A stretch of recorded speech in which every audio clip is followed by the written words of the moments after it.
Hello, everyone. Good morning or good afternoon, depending on when you're watching this. Welcome to today's Geo lecture. I'm joined by a panel of geographers today from the University of Hull, and we're going to be looking at resource flows and sustainabilities today. I will let everybody introduce themselves kind of as we go along. You'll see this is a slightly different session than the other sessions on Geo. But if you do have any questions either throughout the lecture or afterwards, please feel free to leave them in the comments below, and we'll be sure to pass those on to the lecturers, and we'll see if we can get you an answer. So I believe today we're going to start with Will Mays. So I will, Will, you share your screen? There we go. Hopefully that is now visible, Harriet. So, good morning or good afternoon, everyone.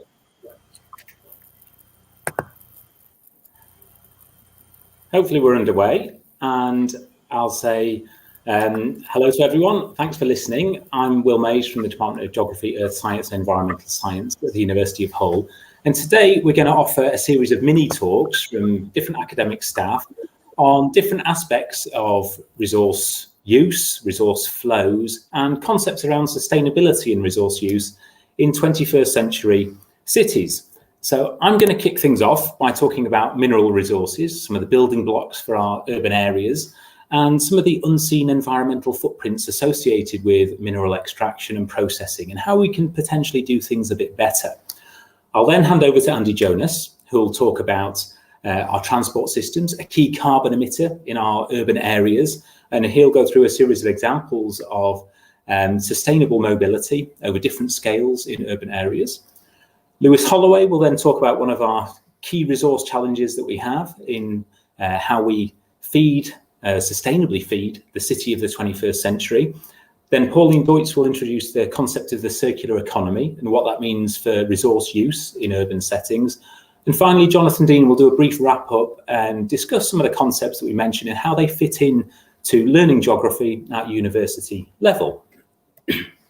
So I'm going to begin, first of all, with some statistics from the United Nations Environment Programme, which nicely illustrates why understanding resource use and resource flows and the wastes generated by urban areas are a key focus of interest in terms of managing human impacts on the environment and broader sustainability in the 21st century. So we're now at a point where we have slightly over half the world's global population living in urban areas. This is due to rise towards 70 to 80% of the global population by the middle of this century. Urban areas are obviously a key hub of economic activity and responsible for around about 80% of global gross domestic product. And with these cycles of production, consumption, and the wastes that are generated from these, there's a range of environmental and social pressures. So we have 60 to 80% of our global energy use within our urban areas, 3/4 of our carbon emissions, 3/4 of our natural resource use, and the footprint of that resource use goes way beyond the urban areas themselves. And the impacts can be seen long distances away from urban centres, as we'll see in a little while, which is the reason why the United Nations have this specialist panel, the International Resource Panel, who investigates patterns of resource flows and key trends and trajectories and issues around resource use in urban settings, because this is going to be a key focus this century for reconciling the demands of economic activities and economic growth with societal and environmental well-being. Now, I'm going to start these series of mini talks by talking about our mineral resources. These are a key flow of those resources that come into our cities that are crucial for our infrastructure, our buildings, our cement, our concrete, our steel, our aluminium. They're crucial for our transport networks, they're crucial for our vehicles, and they're crucial for a range of consumer goods that we use on a day-to-day basis. A range of mineral resources are in our handheld devices that cover a fairly wide spread of the periodic table. And we're going to look at the example of aluminium in a little while. And just to illustrate on the right-hand side, this is a metal we come across routinely, several times a day in all likelihood. It is something we extract from the ground, from bauxite ore, where we have aluminium silicate minerals that require a really high temperature and chemically aggressive process to get that aluminium out as alumina, first of all, as an intermediary, and then it's forged into a variety of different goods. It's used in building materials, it's used in our food packaging, our drinks cans, it's used in our electronic goods, casing. Aluminium is very lightweight, so it has these advantages, the advantages of being lightweight in reducing carbon emissions compared to, for example, glass bottles in drink containers. And it can be formed into a range of very strong and potentially flexible alloys. So it's used in our cars, it's used in our bicycles, it's used in our aircraft. So it's a material that we'll come across routinely on our day-to-day basis. And we'll look at some of the environmental impacts of this in a little while. What I want to flag first of all are some trends in resource use for two example mineral resources. These come from the University of Vienna, which has this a global database of resource use and separates it by region, so it's really, really useful. And what we have on the left is our bauxite ore, where we get our aluminium from. On the right-hand side, our iron ore, which is primarily used for steel production and key for building materials. And even if we just look on these graphs from the turn of the century onwards, from 2000 onwards, we've seen a doubling of the amount of bauxite ore that's been extracted. We've seen a quadrupling of iron ore extraction since the turn of the century. And if you look at the breakdown of those bars, you can see that the red portion, the dominant driver of that growth is the Asia-Pacific region. That doesn't just mean that these resources are being used in those areas, because these materials go into global commodity markets and are consumer goods that go all around the planet. But these are quite stark trends in showing these rates of increase of resource extraction. And with this resource extraction and more rapid rates of resource extraction come environmental impacts. Firstly, there's wastes generated. When we think of wastes, we usually think of things like plastic bottles, the things that we see in the social media and the general media, that get a lot of attention. But the most wasteful parts of our society, the bits of society that produce the most waste by volume, are usually in the very early stages of mineral extraction and processing, these early stages of our cycles of consumption. And there's a stat there at the top, 86% of waste by mass in the European Union comes from industrial sources. There's an example on the right-hand side there of bauxite processing residue, or red mud, that we'll talk about in a little while, from aluminium processing. There's emissions to air from carbon emissions. Greenhouse gas emissions in the mining sector are fairly major. Digging stuff out of the ground and purifying these ores requires quite a lot of energy, 4 to 7% of global greenhouse gas emissions from mining. And then there's processing industries like cement production and steel production, crucial for our buildings and urban infrastructure, that respectively contribute 8 and 7% of global greenhouse gas emissions. So very carbon intensive sectors, these early stages of production. There's also pressures around water use. So in many of the mining areas of the world now, mining takes place in parts of the world that are already water stressed, and mining requires a lot of water for purification of ore streams, for suppression of dusts and so on. And particularly in parts of South America, in Chile, Peru and Bolivia, there's already resource conflicts around water use for mining as opposed to domestic and other supplies. And this is something that's likely to worsen over the coming century with the predictions we're seeing with our changing climate. There's also pollution. There's pollution to land, the wastes we mentioned, there's pollution to air, and there's pollution to water. And some of these pollutants can last for very long periods of time and produce multiple decades of pollution, intergenerational pollution legacies. The example on the right-hand side here is from a former copper mine on the Isle of Anglesey. It is the single biggest source of copper to the Irish Sea, that comes from a mine that's peaked in its extraction in the late 18th, early 19th century. The water draining from that mine is highly acidic, it's metal rich, it's ecotoxic. So these pollution issues can last very long periods of time. And whilst we've seen the decline of things like the mining industries, a lot of the big processing industries like the steel industry in the UK, some of those in the 19th century, some in the latter half of the 20th century, these extractive industries, these mineral extraction and processing industries still take place, and on a greater scale in various other parts of the world. And it's easy for us in the UK to feel a kind of geographical disconnect from the environmental impacts of these processes. The example on the right here is a recent environmental disaster in the state of Minas Gerais in Brazil, a big iron ore extracting region. And whenever we're getting minerals out of the ground, the target mineral, the thing of value, will be there in a set percentage in that ore, maybe 20, maybe 30% of that rock, which means that to get that material out, we're going to be left with a lot of waste, 70 or 80% of that material. That is usually fine-grained, it's potentially metal-rich, and it's usually stored in big impoundments behind dams called tailings dams. And occasionally these fail. This happened tragically in 2019 in Brazil, led to a very large number of deaths, widespread contamination of the river system.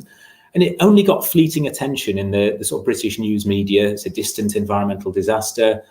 The write-up of it didn't really link the processes going on here with global commodity flows. So this iron ore isn't just being extracted for iron use and steel use in Brazil. It is being produced and transported all over the world. We in the UK import iron ore. Some of that comes from Brazil. So we are explicitly linked with these environmental impacts in very distant parts of the world, which is something that is quite difficult to see.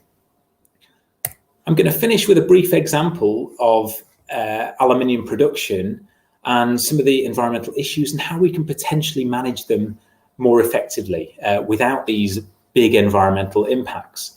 So we looked at those various uses of aluminium that we have in our day-to-day lives. Like I said, we get aluminium out of bauxite ore primarily, and requires this very high temperature, 1,000 degrees Celsius, very alkaline process called the Bayer process to get that alumina out.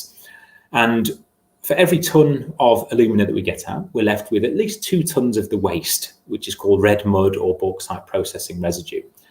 That material has a really high pH, so pH 13, which is similar to bleach. It's metal rich, it's quite saline, it's not a particularly pleasant material, and it's usually stored in these huge impoundments that you can see in the top right, these sort of Martian landscapes outside of the alumina refineries. And with that storage comes various potential environmental liabilities. So this material, we produce around about 140, 150 million tons of it per year. There's 3 billion tons of it now sitting around on the Earth's surface in various places, and is one of the largest industrial byproducts our modern society produces. And there can be problems associated with it when these impoundments fail. There can be dusts that can come from these impoundments. There have been recent failures in India, Brazil, and China. Famously, there was one in Hungary in 2010, a major breach of one of these disposal areas that, again, tragically led to loss of life. And it led to widespread pollution of a major tributary of the Danube River, one of Europe's great rivers. And this led to a bit of a reappraisal, a rethink from the industry, from regulators and governments, and as well as scientists about what can we do differently with this material. It's a very large volume waste product. Do we just leave it sitting around, or can we find some use for this material in other applications? So there's been a huge growth in research around trying to find alternative end uses for this very large volume waste. The material, the red mud, contains various elements of value, elements that are crucial to our green technologies. So gallium is something that we use in photovoltaics, in our solar panels. Cobalt and vanadium we use in our energy storage, so batteries that are crucial for enabling renewable technologies. And scientists have shown that they can extract these successfully from these wastes. So instead of mining raw materials, you're mining these byproducts of our modern technological society. The bulk material itself can be reused in construction materials, in cements. And by reusing this waste product, you're reducing the need for quarrying virgin materials and reducing some of those carbon emissions and impacts associated with those activities. The red in red mud comes from iron minerals that are present in there. And these have been shown to be really effective at removing various pollutants from water. So a company has set up using this red mud in a pelletized form, as a filter media for removing phosphorus in particular from our wastewaters. Phosphorus is common from sewage and from agricultural settings, and a key controlling nutrient on eutrophication in our surface water. So a really neat and novel way of turning this waste into a valuable product. The land itself can be something that's potentially of use if you get away from that really alkaline, saline, quite harsh chemical condition. And scientists in China, in Australia, the UK and Ireland have developed ways of establishing vegetation on these seemingly very harsh conditions. And once the vegetation's established, it has the effect of sort of naturally treating the waste underneath it. The plants that grow on the surface, they release organic acids from their roots, essentially the waste products that plants produce, that help adjust the pH, make that material more stable and more suitable for larger plants to then colonize. So we're harnessing natural processes to treat this material, and scientists have found ways of accelerating this by introducing microbial communities and certain plants from areas that are acclimatized to these extreme conditions. So that can then turn into land that is then of use. Sometimes these plant communities that generate on these sites include plants of high conservation value, so that can help in the broader landscaping of these areas ultimately. So a range of opportunities from materials within the red mud through to the land itself, where value can be reaped and this material can potentially come back into resource flows in our modern society. So I'm going to finish there, and with a brief summary that we've seen this very rapid growth in demand for various minerals as a result of in part urban expansion, particularly for iron ore and steel. The same can be seen for cement production as well. And urban growth needs these resources for the building blocks of the materials in there. And our modern technological societies use a very wide range of mineral resources on a day-to-day basis. This extraction of resources brings with it environmental challenges. The wastes that are generated, the water pollution, the potential conflicts around water use, and greenhouse gas emissions. And these carbon emissions are likely to be a major challenge going forward. With most resources, we usually get the low-hanging fruit first, the high-grade materials, and then move on to the lower-grade materials. So if there's a lesser percentage of the good stuff, the mineral product that we need in our ore, that usually means more waste, and it means more energy to get that out of the ground and process it. So carbon emissions for the mining sector and processing sector are going to be a key issue in coming decades. The pace of change in recognising these environmental challenges is still relatively slow. For that red mud we talked about, around about 3% of that is reused annually at the minute. But there are some signs of positivity. These extensive research efforts to come up with ideas for how we can reuse this material, put it into secondary cycles of resource use, get value out of these waste deposits that at the same time minimise the environmental liability are key. So some tentatively positive signs that we can minimise the footprint of this mineral resource extraction that is key for our urban and rural areas going forward this century. I'm going to leave it there. We're now going to look not just at the building blocks of our urban areas, but we're going to look at a key component of our urban areas, the transport networks. And Andy Jonas is going to talk about sustainable transport systems. That's great. Thank you, Will. We're off to a good start. Andy, if you don't mind sharing your screen, we'll get started on your section. Okay. That's perfect. Yeah. Hello, everybody. My name is Andy Jonas, and I am I teach in the geography department at the University of Hull. I teach mainly human geography, particularly cities. So I thought I'd kind of move on from what Will was talking about, who set out very nicely the sort of resource underpinnings of urban development, and focus on a different set of resources and flows within cities, thinking about transportation and how we are having to redesign our urban transportation systems to think about their environmental impacts. As Will nicely set out in his introduction, cities are a very important focus of any efforts to promote more environmentally sustainable ways of living, because more people live in cities than in rural areas today. In fact, the sort of turning point was around about 2007, 2008. The United Nations produced quite a well-known report saying that for the first time, more people were living in cities than in rural areas. And roughly 3/4 of global energy is consumed in cities, a lot of it from fossil fuels. And much of it goes into various forms of transport, not just driving around vehicles, but actually, as Will explain, all of the embodied carbon that goes into the actual products or the manufacturing of transportation system in the concrete and steel and so forth. So most people, most studies suggest cities account for roughly 80% of all CO2 emissions, and a large proportion of that is transport related.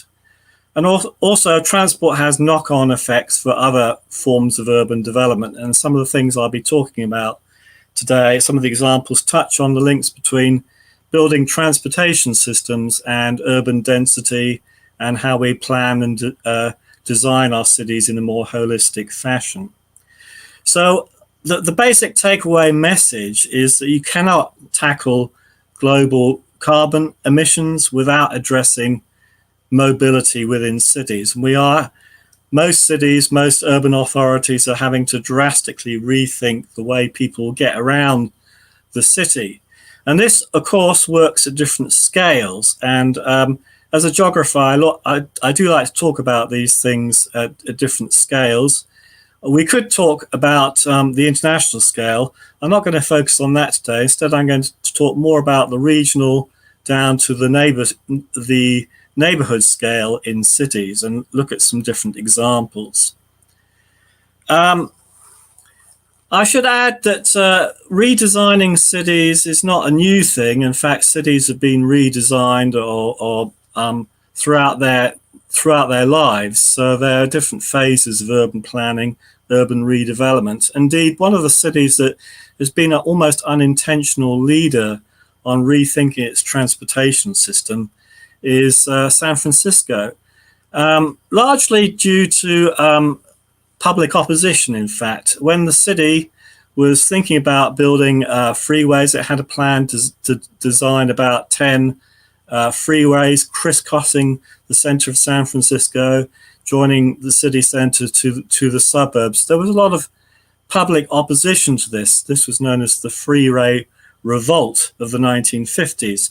As a result, San Francisco never quite built the amount of intra-urban freeways that you might find in many other cities, and several projects were actually opposed. But another major rethink happened actually out of another environmental event, which was the 1989 Loma Prieta earthquake. This is a major earthquake which hit the San Francisco Bay Area. And what happened was it knocked down some of the major freeways, particularly the Central Freeway running through, conjoining the suburbs to downtown San Francisco. And so there was a debate had in San Francisco, what do we do? Should we rebuild our elevated freeways, or should we rethink transportation planning? Well, in the early 2000s, there was a big movement to try and bring the city back to street level, which was led by an organization known as the San Francisco Bicycle Coalition. And what they wanted to do was, rather than have the city reintroduce the freeways, elevated freeways in particular, which were seen to be blighting neighborhoods, they created artificial barriers. One of the photos at the top there I took shows how elevated freeways can have a kind of blighting effect, and they also have a negative effect on adjacent land uses. And so what the city decided to do was to, rather than rebuilding elevated freeways, it redesigned them around street level transportation. And this had knock-on effects for other forms of urban development, particularly housing.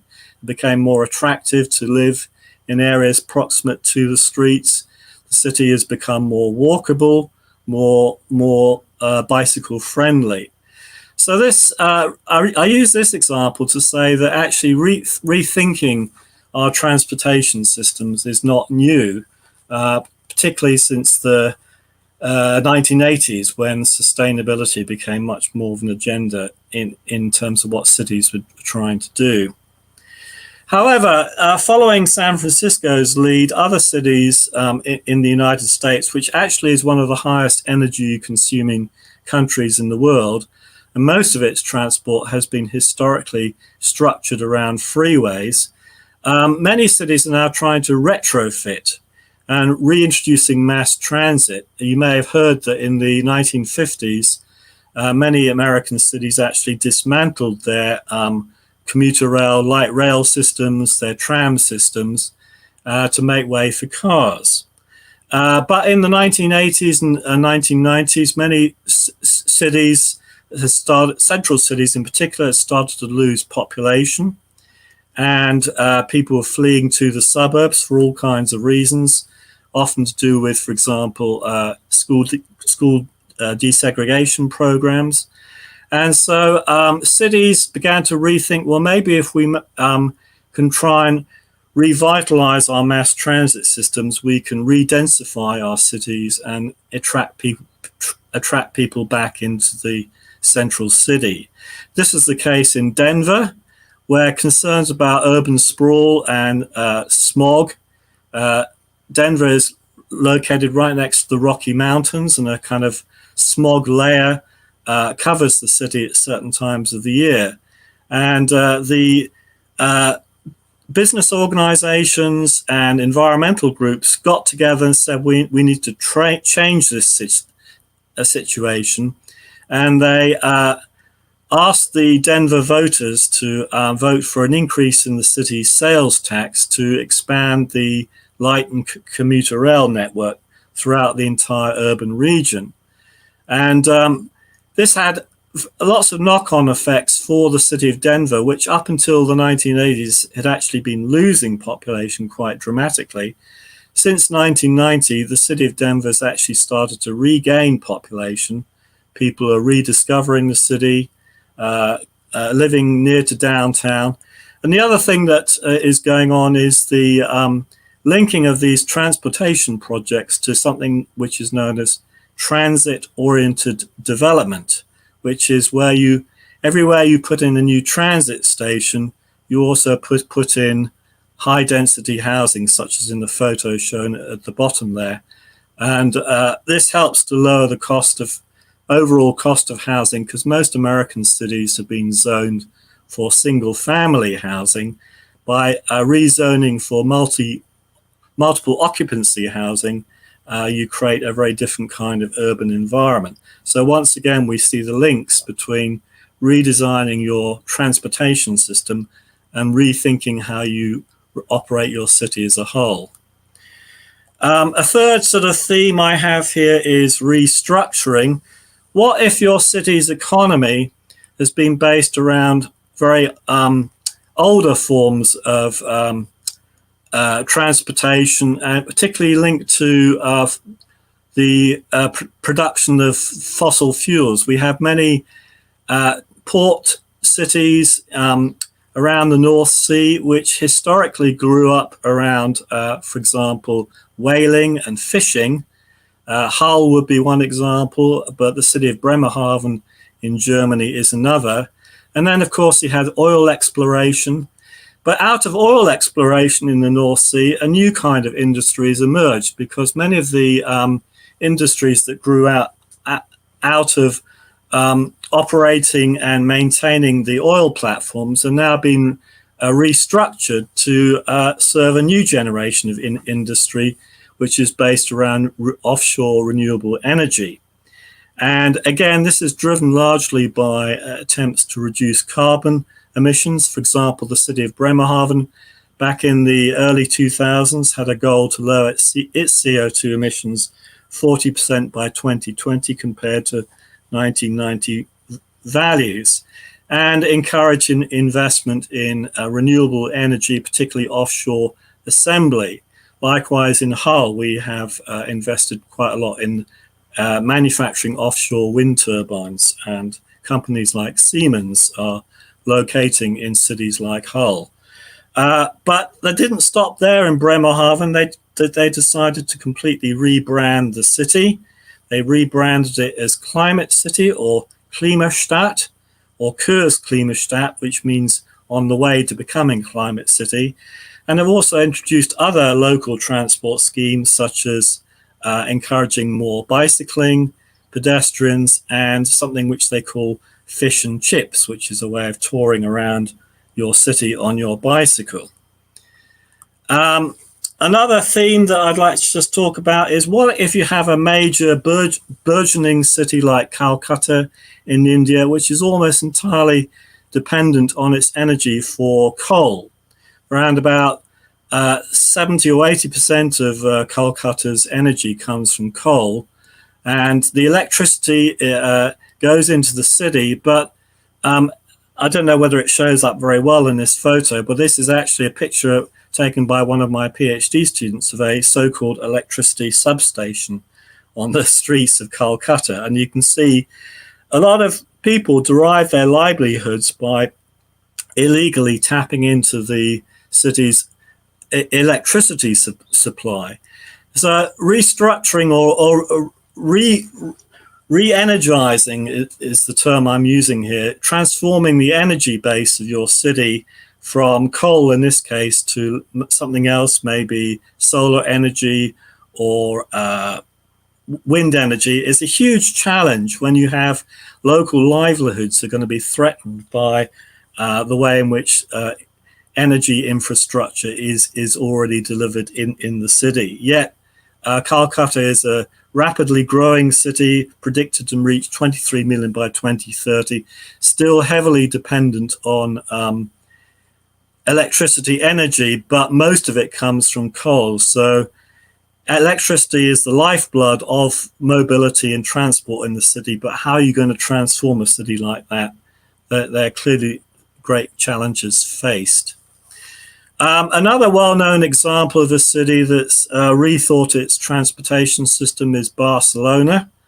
And I've been running a field trip to Barcelona now for about 20 years, so it's been fun to visit the city and see all the changes that have occurred since 1992 when Barcelona won the Olympics. But it used the Olympic bid to really completely redesign the city, and it's quite dramatic, the transformations have occurred. The initial focus was on waterfront redevelopments and renewing engaging urban renewal of certain urban districts. What hadn't been focused on was the very large extension known as the Eigamp, which was an extension of the city in the 19th century. And it was a planned and designed extension. The bottom left picture shows you that it was designed around these blocks. Well, around about 2016, the city of Barcelona decided to rethink how transportation would flow around these blocks, and they created car-free zones at the center of these blocks. So only transport that goes through the city, that goes out of the city to the suburbs, can only use the outermost part of the blocks. The innermost blocks being converted into car-free zones. This Barcelona Superblocks model is now being adopted by lots of other cities around the world. The final example I just want to talk about really brings us down to the neighborhood scale, and maybe we'll link into what Lewis will be talking about in a minute. And I call this theme refreshing. And clearly mobility is very central to healthy urban living. So sustainability and urban health are becoming closely interlinked through transportation. And a good example of the link between neighborhood mobility and health and urban sustainability is a project that was set up in 2017 in Chicago by an organization known as the Urban Growers Collective. What they decided to do was to develop a community-based food system in Chicago But one of the problems is that you have large areas of the city which are very poorly served in terms of access to healthy food. You have five and dime stores, which are very expensive, and very little access to fresh food. So they had the inspirational idea of refitting one of these cities' transit buses and created something known as the Fresh Moves Mobile Market, which now travels around on a daily basis to the different neighborhoods on the south side of Chicago, which is one of the poorest parts of the city. So let me just finish then with a few key points. Mobility, how we design our cities from a transportation and mobility perspective, poses significant challenges to sustainability. But what we're seeing is cities around the world experimenting with very diverse approaches to making that connection between urban development and sustainability, and transportation underpins that in lots of different ways. Much of it is driven by a desire to be carbon neutral, but is also driven by other factors such as, for example, healthy urban living. And hopefully I've shown in my presentation how these projects range from the larger scale, the city regional scale, down to the street level. Thank you very much. Thank you, Andy. That was great. Next up, I believe we've got Lewis Holloway. So we've touched on some physical geography so far and now some human geography. So I'm excited to see what Lewis has in store for us. Lewis, are you okay to share your screen? Let's just get that up.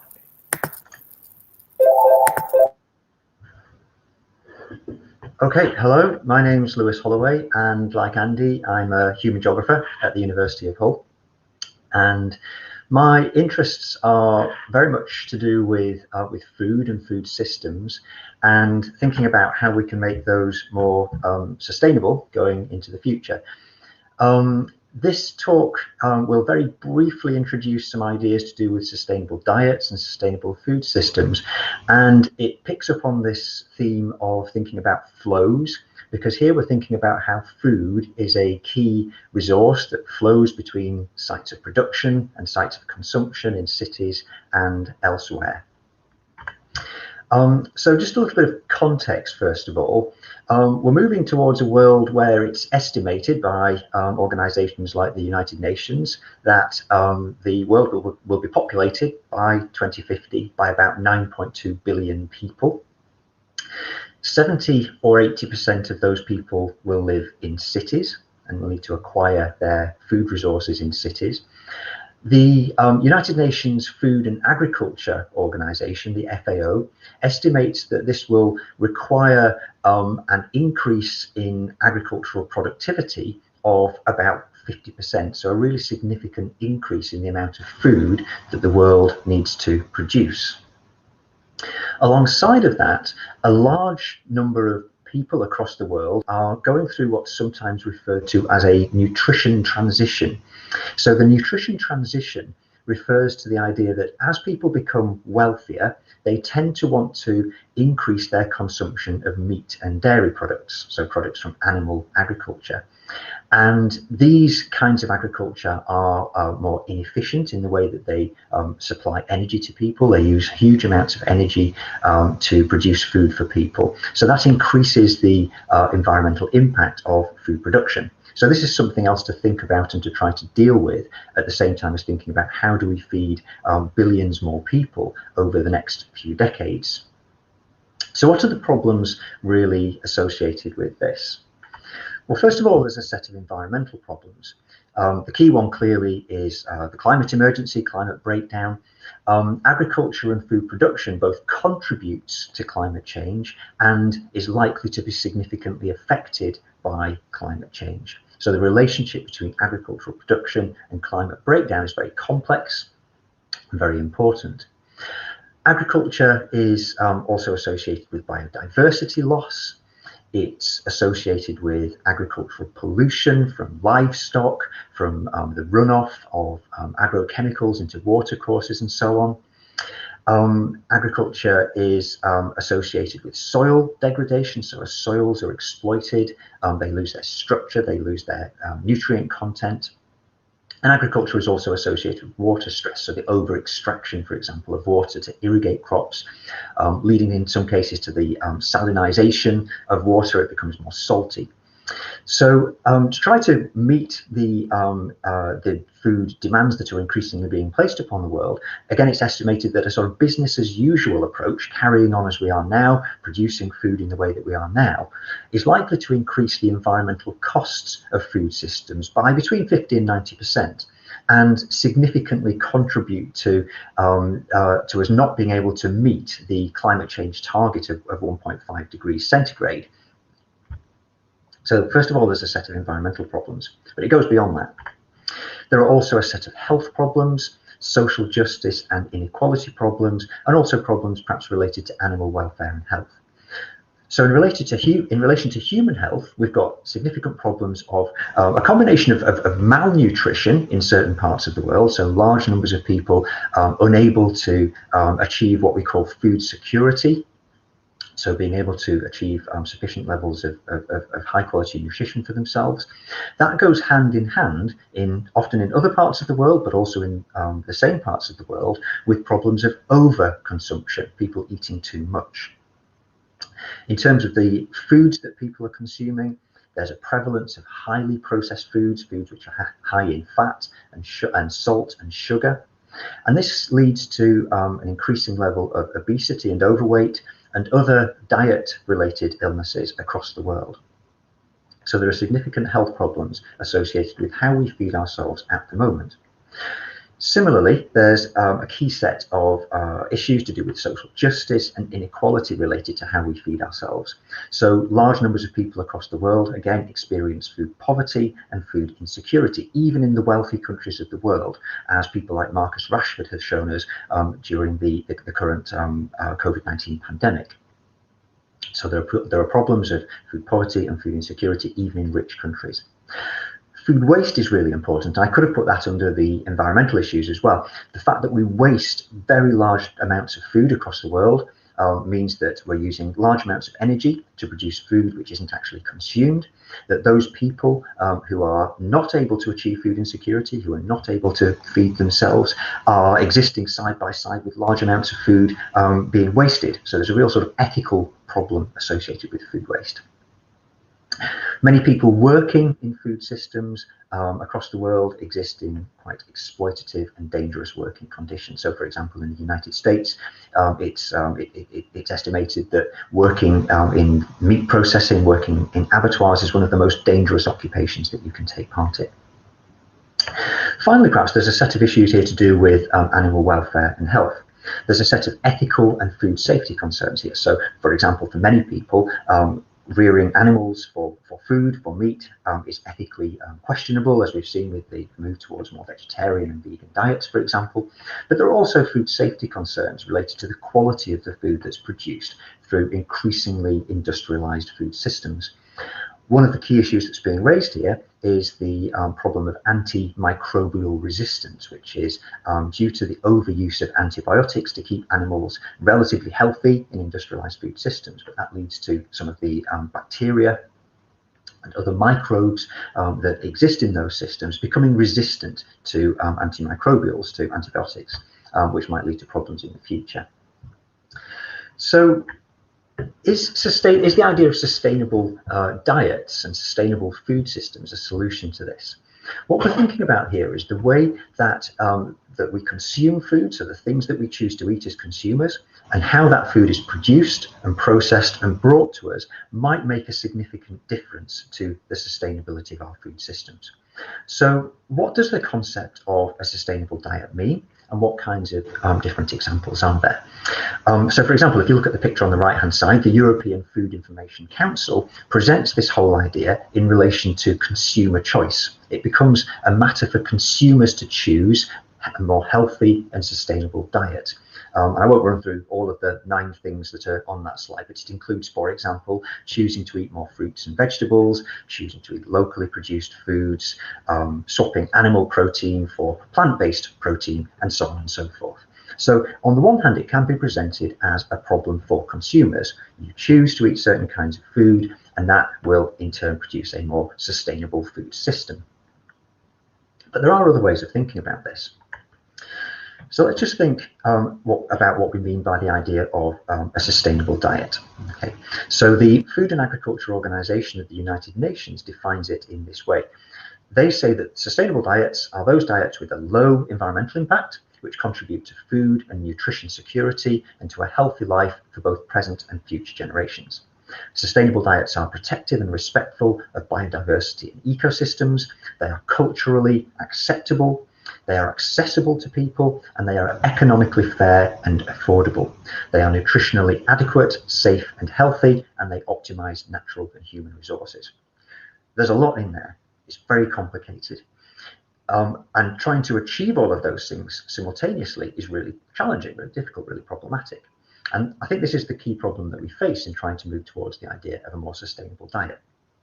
The diagram on the right-hand side of the slide tries to present some of the different dimensions here, again, of a sustainable diet. And again, without running through all of those things in detail, you can see that there are 6 different dimensions, including things like the environmental dimension and the social dimension and the economic dimension, which is the 3 things that we tend to think of as the 3 pillars of sustainability. Okay, so the environmental, the social, and the economic, but also adding in things to do here with thinking about health, thinking about food quality, and thinking about the governance of food systems. So how policymakers, for example, might get involved in managing and transforming our food systems so that they become more sustainable.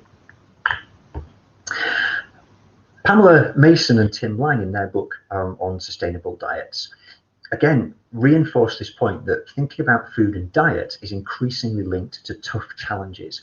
They make the point about the way in which undernutrition exists alongside malnutrition and obesity.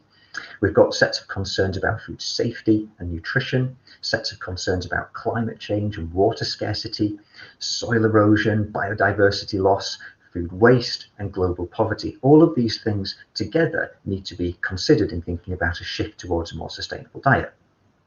So very broadly, they suggest that this might mean a shift from animal to plant-based diets because they're more efficient. You can feed more people with less in that way. It might involve a shift in power in food systems, power shifting away from big food companies, so the big retailers, the big food processors, to take into account the voices of environmentalists, nutritionists, farmers, and particularly small-scale farmers and peasant farmers, the public and what the public want, and so on.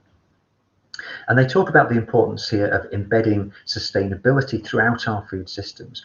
The phrase ecological public health comes to the fore here. So the way in which human health and environmental or ecological health should exist side by side within sustainable food systems. So I want to very briefly look at 3 different responses to this demand, this need for a more sustainable food system. The first of these responses is a high-tech, science-led approach to feeding the future. Okay, so this is the application of science and technology to our food systems. One particular manifestation of this is the idea of so-called sustainable intensification. This means intensifying the way in which we produce food with the aim of producing more food through the application of science and technology, but crucially without increasing the environmental footprint of agriculture. So sustainable intensification has become a particularly important drive within agricultural research as a way of trying to move towards producing more food to meet the requirements that the United Nations has set out in terms of increasing food production by 50%.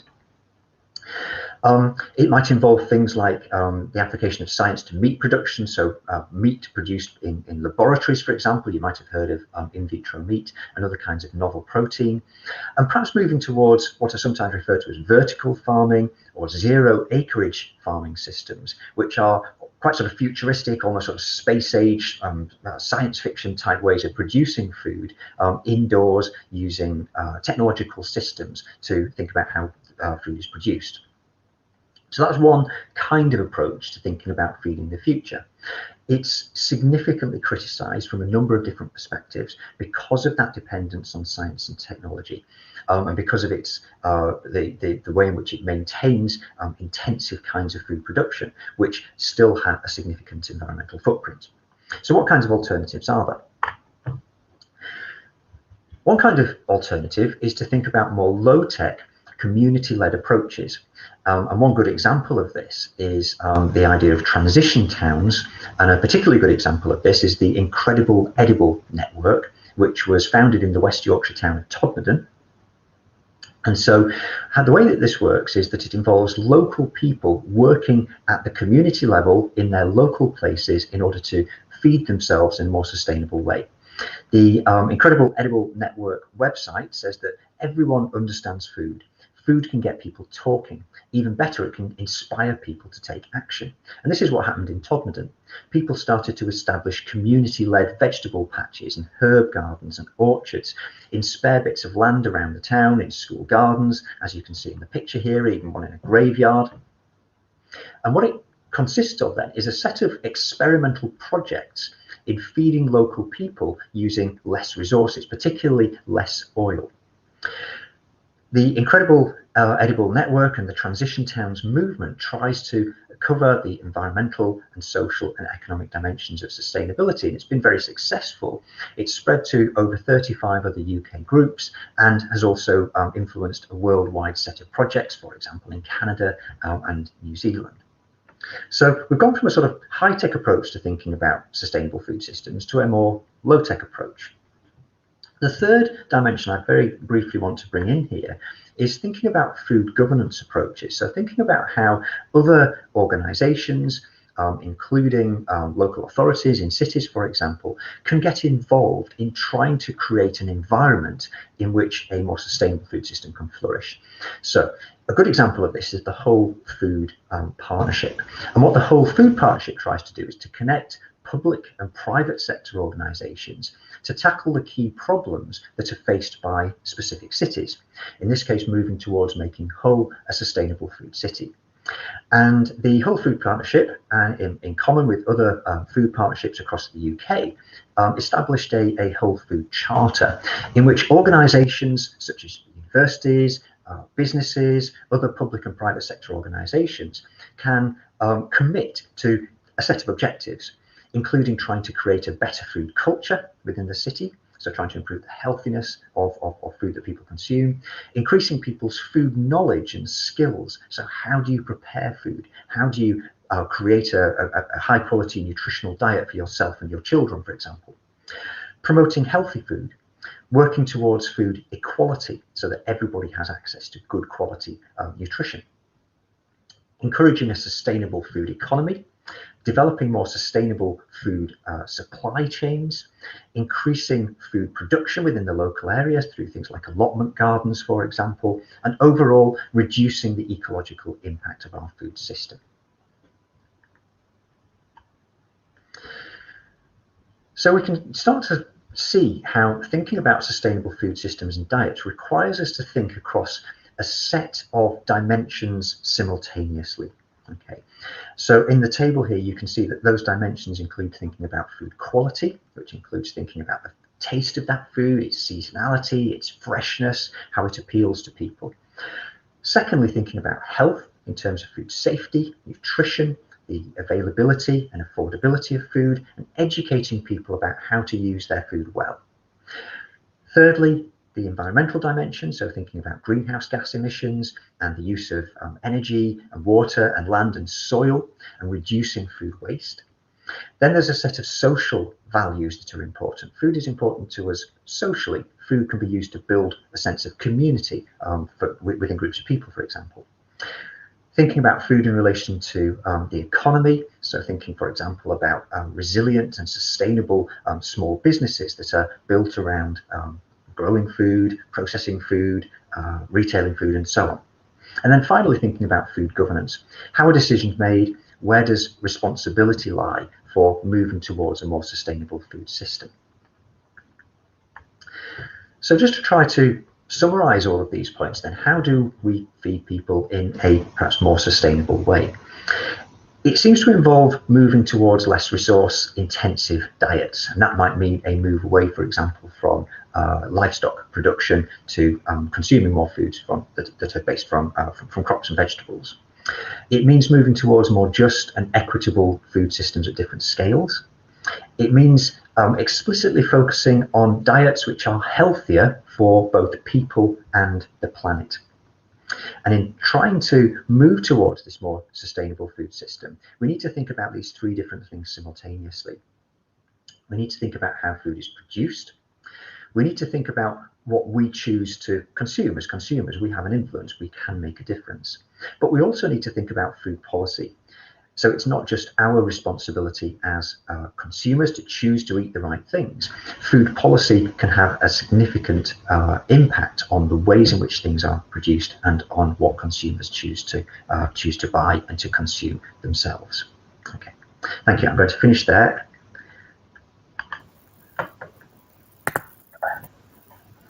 Thanks, Lewis. That was great. Next up, we've got Pauline. Pauline, if you're okay to share your screen, we'll get started. Will do.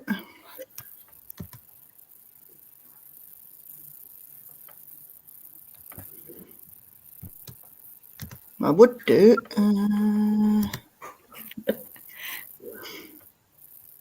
That's perfect. You just click on your PowerPoint now. Okay, thank you very much. So I'm Pauline Deutz. I'm another human geographer at the University of Hull. My particular interest is in the sustainable use of resources and an idea around doing that, which is known as the circular economy. So in my presentation, I'll be looking at how the circular economy may offer us some sustainable resource strategies that could be applied in cities. First, of course, we need to know what is the circular economy, and it's an approach to managing resources that's become very prominent in EU policies, and the UK has inherited and promised to continue this within its own resource and waste strategy. You can see there. What does it mean? Well, the value of products, materials and resources is maintained in the economy for as long as possible. So we make the maximum use of the materials that we've already extracted, as Will mentioned, and the generation of waste is minimized. So there's as little as possible to be disposed of. This is considered to be a useful way of reducing carbon emissions, keeping resources in circulation. So perhaps we already have resources within the UK. We don't need to go to far-flung parts of the world to extract more, with the consequences that Will has described. And in theory, this should be good for economic competitiveness because companies are saving money by being more efficient in their use of resources. Well, these are assumptions of the circular economy is at its relatively early stages, so we don't really know yet how effective it might be or what the challenges are in bringing that around. To better understand what I mean, perhaps we need to have a sort of detour around the linear economy. This is a traditional image of a supply chain. Raw materials are extracted, processes, made into components, passed on through various companies towards the final sort of manufacturer who pieces together the finished product. Those are distributed potentially around the world via retailers who might be online or on high streets, end up with the consumer. But of course, that's not really the end of what happens. Consumers use things and then throw them away until quite recently. In this country, 90% of what we threw away ended up in a landfill. So this is known as the take, make, use and dispose approach that the circular economy is trying to get away from. Just to emphasize, though, is a nice photograph of a landfill covered there in seagulls. It's estimated, and this isn't measurements, but people have estimated that 98% of products are disposed of within 6 months of being made. And you can see the little cartoon there illustrating that rather graphically. 1 minute it's in your shopping trolley, the next minute it's in your dustbin. Even more than that, though, and Will touched on this as well, that the products that we see, that we buy and swiftly throw away, are only a small proportion of the amount of materials and energy that we use to make them and get them to us. So there's a lot more sort of environmental impact happening than we're aware of through our own sort of immediate activities. So what can we do about that? Circular economy is about retaining the value, retaining those materials in the active economy. There's different strategies, many of which begin with R. One is repair. So that's when you extend the use of a product to keep using it yourself rather than buying something new. You might at some point want to pass it on, you can give it away, or you can sell it to someone else. So that's reuse. Another person is using the same product. It may be that for larger items or something a bit more serious has gone wrong with it, it has to go back to the manufacturer who repairs, or in that case, it's known as remanufacturing or refurbishing. And that item can then be sold on some completely sort of new consumer. Eventually, things do reach the end of their useful life. They can be disassembled. The materials are separated out for recycling. So this means they have to be reprocessed, and they function as something close to a raw material in a new product. So you see the loops on that diagram. Circular economy is about closing the loops. The smaller the loop, the more efficient the process. Because a lot of energy is used in collecting and recycling things, for example, compared to simply repairing and carrying on using them. Now, the circular economy, as shown by this quote here from the Ellen MacArthur Foundation, which was set up a few years ago to sort of publicize the idea of a circular economy, how we could go about implementing it. It's about taking a whole system approach. So not individuals trying to figure out what the best thing to do with an item is, or individual companies or places even, but trying to take an integrated view on how we can be more sustainable overall. Of course, that's very difficult to achieve because there's lots of different vested interests, different companies, for example, making different types of products. Each might want to insist that their own was the more sustainable. So taking that systems approach creates new challenges. But what can we do at the urban scale? I'm going to very briefly provide examples on each of the following: recycling, reuse, reducing, sharing and repairing items, and a photograph here from a centre in Troyes in France, where it's a large scale sort of urban recycling warehouse. I would say all sorts of things that you could find there and purchase, of course, at much cheaper prices than buying new versions of the same thing. So recycling, and using Hull, as I will be doing, as a bit of an example. Hull and other cities in the UK have done very well over the last 20 years. So probably in the lifetime of many of the people listening to this talk, the UK has gone from sort of recycling rates around 10% up to nearly 50%, and Hull has gone from one of the lowest to one of the highest.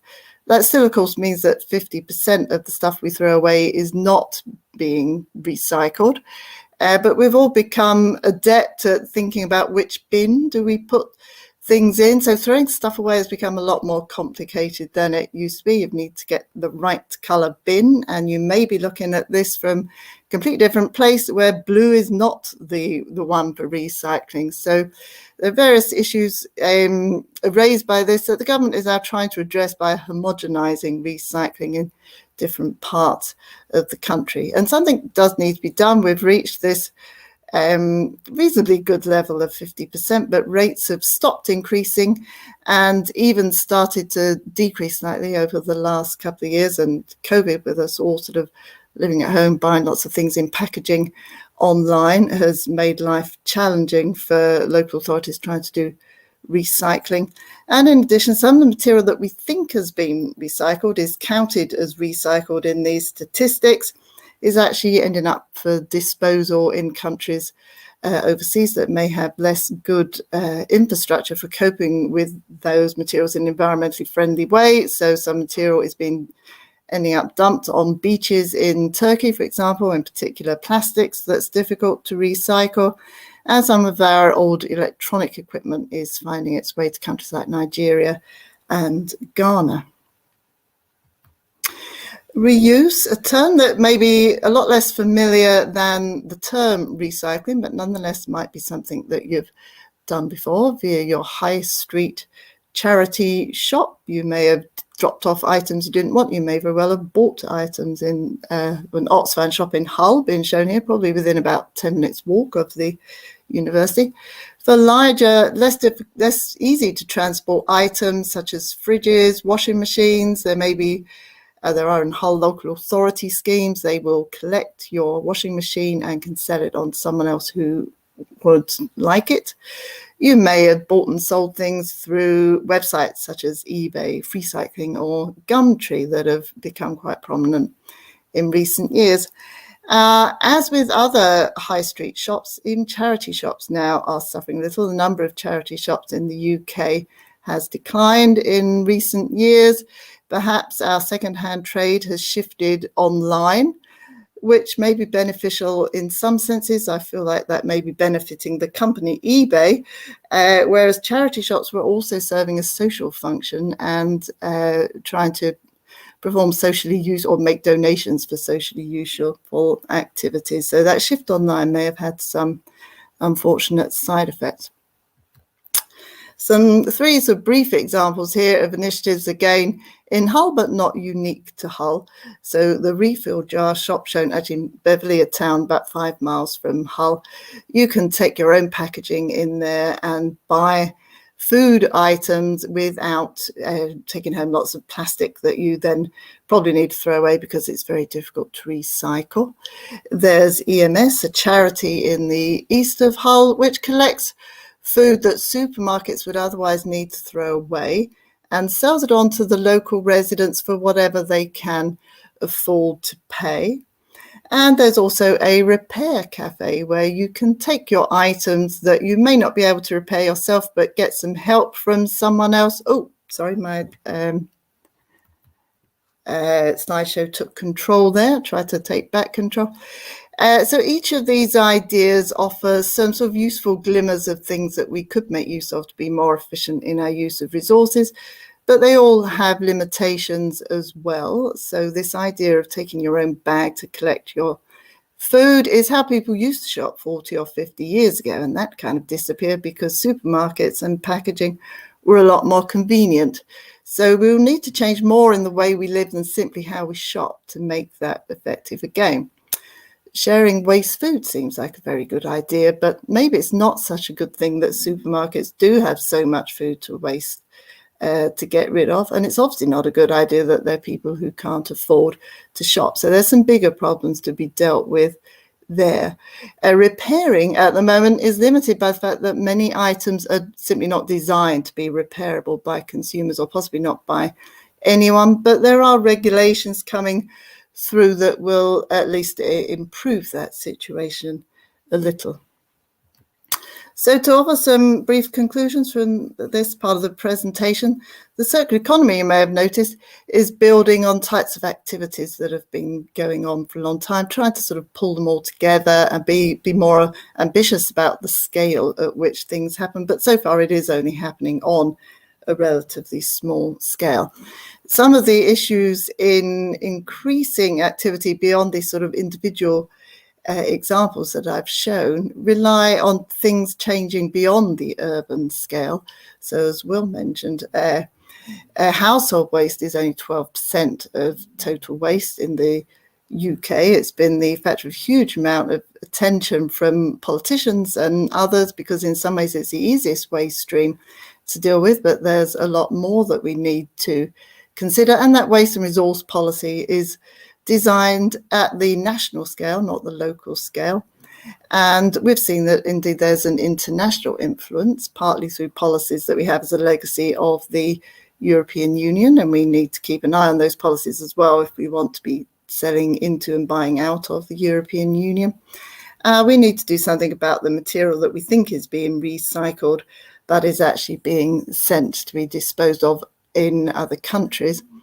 And design is critical. So there's a role here for industry, perhaps in collaboration with communities and government. We need to have products that are designed to last longer and be easier to repair and easier to recycle at the end of their useful life. At that point, I will conclude and pass on to Jonathan to wrap things up. Thank you very much.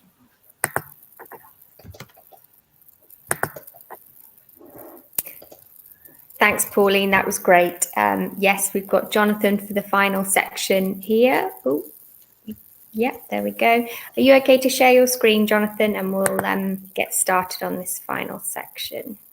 Yeah, thanks very much. So I'm Jonathan Dean. I'm the Director of Admissions for Geography, Environmental Science and Earth Science at the University of Hull. So I thought we'd just finish off by thinking about what it's like to study geography or these related degrees at university, and how sustainability is a key part of all of them. So firstly, these are the degrees that we offer in our department at Hull, and other departments around the country will be similar to this. So let's just firstly think about what's the differences between these 4 degrees, and then we'll think about how sustainability is a key part of all of them. So firstly, the ones called geography. So BA geography, more focused on human geography, BSc geography, more focused on physical geography. But at Hull, and again, this would be similar across other universities, what you would tend to do is in the first year of your geography degree, you would tend to do a mixture of human and physical geography. But then in your second and third years, you'll be picking some of the modules that you're doing, so you can really tailor your degree to your interests. And you could decide to specialise in human geography or specialise in physical geography. Or what most of our students do is continue to do a bit of a mixture of both human and physical geography. So BSc Environmental Science is a bit different, very much focused on looking at the science behind human impacts on the natural world. How can we deal with those problems, and a bit more biology and chemistry in that degree. And in earth science, or often called geology, so there obviously you're looking at how do rocks form, how did the earth form, what was happening millions of years ago, how do fossils form. But in all of these degrees, sustainability is a key theme. It's just you're coming at it from different angles depending on which one of those degrees that you're doing. So say you were doing BA geography, obviously looking at the social side, social science, humanities aspects, humans specifically. So we've heard today about how we might need to think about looking at sustainable transport networks, how we could produce food more sustainably. BSc geography, physical geography, and you're more interested in the physical processes going on. So for instance, climate change, how is global warming happening? How is the atmosphere changing? How is global warming going to cause more precipitation in some parts of the world, less precipitation in other parts of the world? How can we try to predict how that climate change is going to happen over the next century or so? Rivers, how do rivers form? Why do rivers flood? How can we manage flooding hazards? Environmental science, so how can we go and reclaim land that has been contaminated? Earth science, how do we go and sustainably extract resources? So yes, sustainability, a really key theme through all of those degrees. You're just be coming at it from different angles and studying slightly different topics depending on which degree that you're doing. So another key thing through all of those degrees is in those degrees at university, you would be doing field trips and you'd be seeing the world, because seeing these things that you've learned about in the classroom in real life really brings them to life. So in our department, for instance, so Will and I take some of the second year students to the Humber Estuary to look at human impacts there, and we also take them to a nature reserve to look at positive human impacts and how biodiversity can be increased. Lewis takes some of the students to look at local food sustainability issues. Andy, as he said, he takes some of the second year human geographers to Barcelona, and one of the themes there is looking at the sustainable transport processes. Some of our third year geographers have gone to Iceland, and they've gone to a geothermal power plant to look at sustainable energy production, gone to glaciers to look at climate change. I've taken some of the second year physical geographers to Almeria in southern Spain, so that's Europe's only desert. So there we've gone to a solar power plant. We've looked at water use, how that can be used more sustainably. So yeah, doing these degrees at university, seeing these things in the field really brings them to life, and it's a key part of the degrees. And then the final thing I want to say is that doing any of those degrees makes you really highly employable. So this is just where some of our recent graduates have ended up. So some go on to do master's degrees, PhDs. Some obviously go to work in the environment sustainability sector. So in one of our graduates from 2021, she's working for Lincolnshire Housing Authority, developing their net zero strategy. In 2020, a few of our graduates went and worked for Siemens. So they have a large wind turbine factory in Hull. So these graduates of ours are planning where you would place these wind turbines in the North Sea. So there's loads of jobs in the sustainability environment sector, and that's only going to increase. So doing one of these subjects obviously increases your employability in that sector. But also, obviously, some of our graduates go to work in sectors that aren't related to sustainability or environment. So, for example, Lucy works for Amex. One of our students from 2020 is a data analyst for Virgin Media. So doing one of these subjects makes you highly employable in other sectors as well. Because if you think about it, there's not many subjects where you develop such a wide range of transferable skills, where you'll be writing essays, doing some statistics, doing some computer mapping, doing some group work, some presentations. So doing one of these subjects makes you highly employable in the sustainability sector, but also in other sectors as well. So you'll be highly sought after by employers from lots of sectors. So yeah, just to finish off by saying we have a YouTube channel. So on there, what might be of particular interest are videos from some of our current students talking about why they chose geography or related subjects at university, and what it's like to study these subjects at university. And then, obviously, so my email address is down there. And if you have any questions, you can either email me, or as Harriet said, you can drop your comments in the chat box. But yeah, thank you very much for listening to us today. And I'll hand back to Harriet. But yeah, please contact us if you have any questions at all, and we'd be more than happy to answer those. Thank you very much.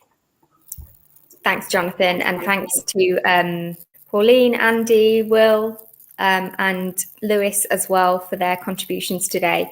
We hope you've enjoyed this session. We've touched on lots of different elements of sustainability. And if this has interested you at all, there are loads more lectures along these lines that you can explore on the GEO website as well. So do have a look there. Thank you again for watching today, and thanks to all of our presenters for giving their time to this. And we hope you have a nice day. Thanks. Bye.